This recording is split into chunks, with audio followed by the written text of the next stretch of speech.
Assalamualaikum warahmatullahi wabarakatuh. Selamat datang di Ngopi Ngobrol Perihal Iman bersama saya Farah Juniati.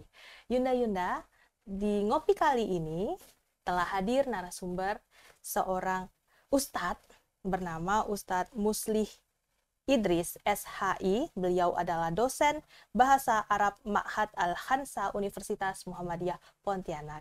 Assalamualaikum Ustadz. Assalamualaikum warahmatullahi wabarakatuh. Selamat datang di Ngopi Ustadz. Ya, insyaallah. Hari ini kita akan ngobrol-ngobrol perihal iman selama beberapa menit ke depan. Oke.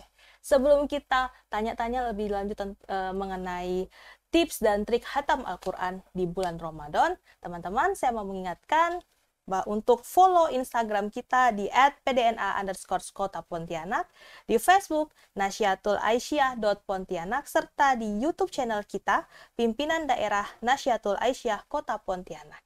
Jangan lupa like, share, and subscribe video ini. Oke, kita mulai ngobrol bersama Ustadz Muslih. Apa kabar Ustadz? Alhamdulillah, baik. Alhamdulillah. Gimana nih puasanya Ustadz? Lancar Ustadz? Alhamdulillah. Lancar, alhamdulillah. Nah, ini kan kita sedang di bulan Ramadan. Kita mau pengen tahu dong Ustadz, apa sih amalan terbaik di dalam bulan Ramadan ini? Tip. Bismillah, alhamdulillah, salatu wassalamu ala rasulillah wa ala alihi washabihi wa ma'bad. Baik, terkait amalan-amalan yang ada di bulan Ramadan, ya sebenarnya tidak ada bedanya ya dengan amalan-amalan di luar bulan Ramadan, cuman ada di situ yang ditekankan yaitu adalah ibadah puasanya. Ya, ibadah puasa di bulan Ramadan. Nah, ini karena puasa ini ya hanya ada di bulan Ramadan. Maka di antara amalan-amalan ya yang harus kita tekankan di bulan Ramadan ini, yang pertama adalah puasa. Kemudian juga di luar bulan puasa juga yaitu sholat.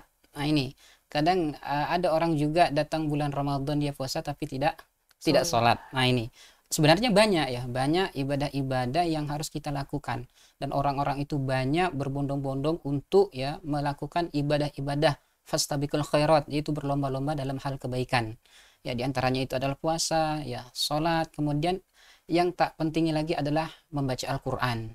Nah, kemudian lagi banyak amalan-amalan yang lain yang harus kita diaktifkan lagi ketika di luar bulan Ramadan itu tidak aktif. Mungkin kita hidupkan kembali di dalam bulan Ramadan ya. Di antaranya itu ketika kita berada di bulan Ramadan itu juga harus ada yang hanya ada di bulan Ramadan, itulah memberi buka orang puasa. Nah, di antaranya itu sebenarnya banyak kebaikan-kebaikan yang harus kita lakukan di bulan Ramadan, tidak terbatas Pak ya. Ya, mungkin yang kita sebutkan dalam pertemuan kali ini itu aja. Oke.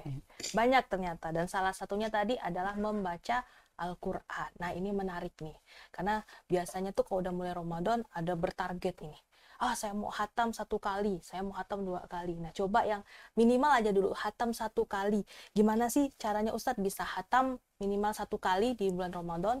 Ya, memang banyak orang-orang yang ingin mentargetkan ya minimal satu kali khatam dalam bulan Ramadan. Memang harus ada kiat-kiatnya khusus ya, tidak sembarangan juga. Yang pertama kita harus targetkan. Kalau targetnya itu 1 kali khatam ya, 1 kali khatam dalam bulan Ramadan, maka kita sisihkan waktu kita untuk membaca Al-Quran setiap harinya.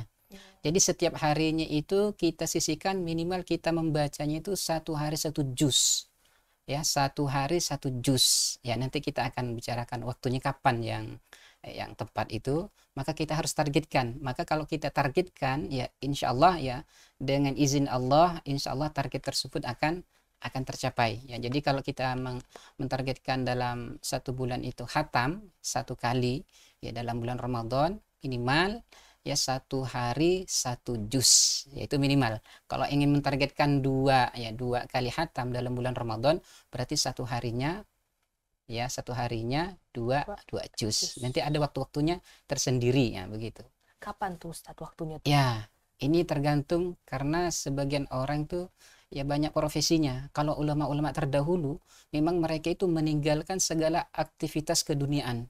Ya mereka banyak menghatamkan Al-Qur'an. Ya di antara mereka kalau kita melihat riwayat-riwayat tuh mereka ada yang menghatamkan 10, ya 15, ya ada yang lebih dari itu. Ya karena mereka memfokuskan untuk banyak beribadah kepada Allah Subhanahu wa taala. Waktunya ya bagi kita yang memiliki profesi ya kesibukan mengajar, maka waktunya itu misalnya kita mentargetkan satu kali hatam ya dalam bulan Ramadan, kita sisihkan waktu itu ya membaca habis sholat fardu. Ya habis sholat fardu minimal kita membacanya itu 2 lembar. Ya, karena kalau kita melihat di Al-Quran standar itu ya, kan satu juznya itu ada 10 lembar ya.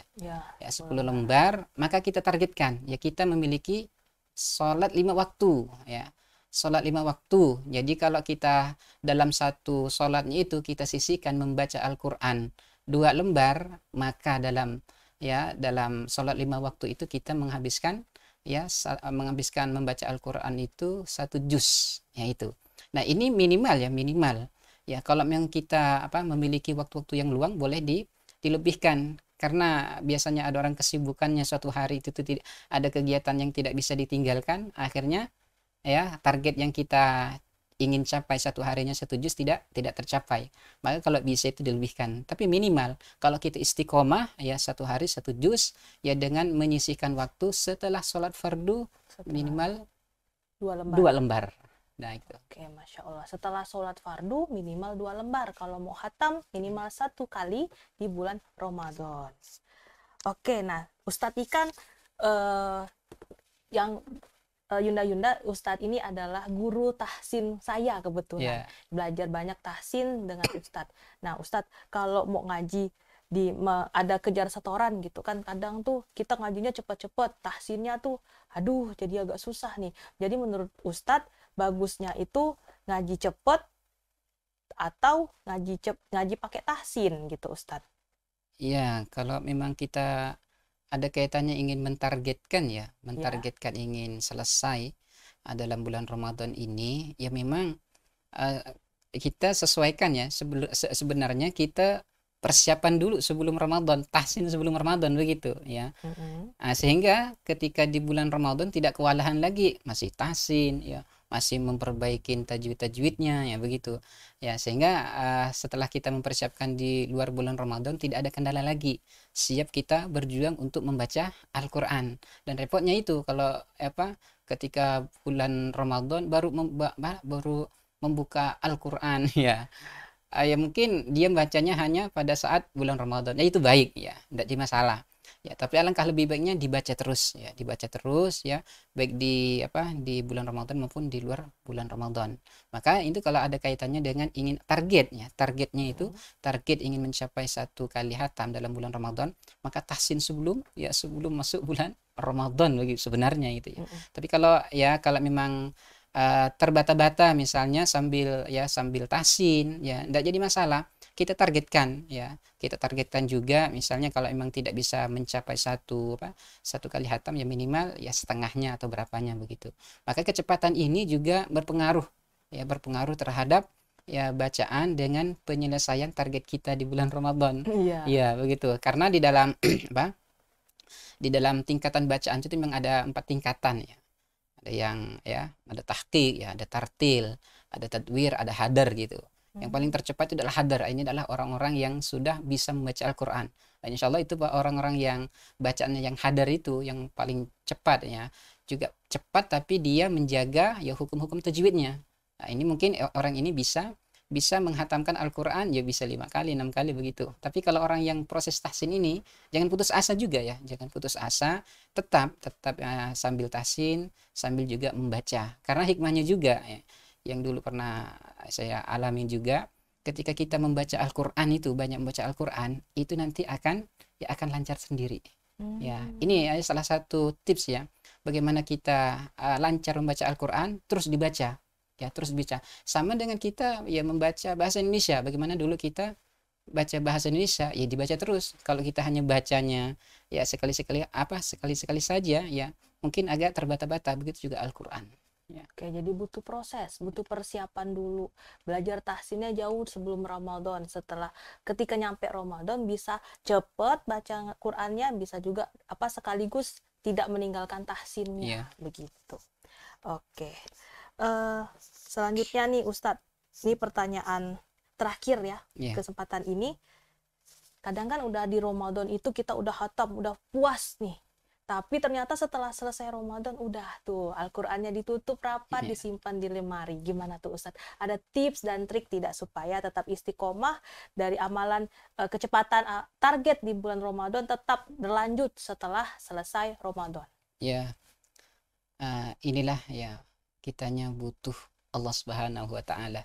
Kita selalu berdoa kepada Allah Subhanahu wa Ta'ala supaya amalan-amalan kita itu terus istiqomah, ya, minta keistiqomahan, berdoa kepada Allah Subhanahu wa Ta'ala. Sebanyak apapun amalan-amalan kita yang dilakukan di dalam bulan Ramadan, kita hanya mengandalkan diri kita sendiri tanpa ya meminta bantuan kepada Allah Subhanahu wa Ta'ala. La haula wala quwata illa billah, ya. Tidak ada daya dan upaya selain Allah Subhanahu wa Ta'ala. Kita berdoa, ya. Kita berdoa, ya, setelah kita melaksanakan ya ibadah-ibadah di bulan Ramadan ya yang sudah kita targetkan, kita berdoa kepada Allah Subhanahu wa Ta'ala supaya ya diistiqomahkan ya amalan-amalan tersebut ke 11 bulan berikutnya. Ya, intinya berdoa, ya.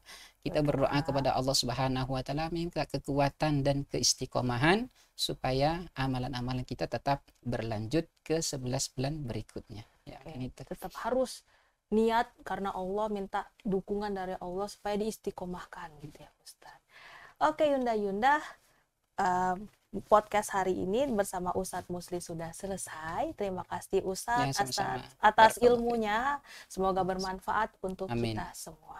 Teman-teman, Yunda jangan lupa follow Instagram kita @pdna Kota Pontianak dan Facebook Nasyatul Aisyah Pontianak serta YouTube Pimpinan Nasyatul Aisyah Kota Pontianak. Jangan lupa like, share, and subscribe video ini.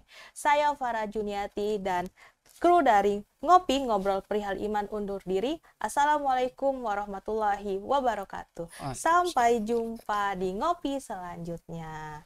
Terima kasih Ustaz. Sama-sama.